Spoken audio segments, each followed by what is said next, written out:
এদিকে আসো। আসসালামু আলাইকুম। যারা মালয়েশিয়া পাম বাগানে কাজ করেন অনেকে জানেন না ফল কিভাবে তোলা লাগে। আমি আপনাদেরকে ফল তোলার টেকনিকটা শেখাই।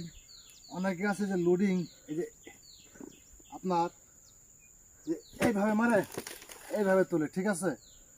এইভাবে যদি মারেন তাহলে এইভাবে ধরে এইভাবে মারলে লোডিংয়ের সুইটে এসে কপালে লাগবে, ঠিক আছে। তো অবশ্যই আমার কপালে একটা কাটা দাগও আছে, লোডিংয়ের কাটা। আমি নতুন নতুন যখন আইছিলাম সেখানে বুঝছিলাম না কীভাবে ফল তোলা লাগে।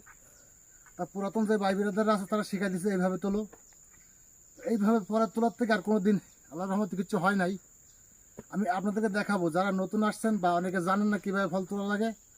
এই যে দেখেন, লোডিং মারবেন, এই যে মারার পরে এই যে এইভাবে ধরবেন।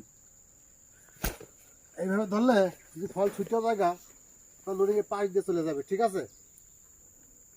যারা দেখতেছেন মালয়েশিয়া পাম বাগানের ভিডিও, সবাই আমার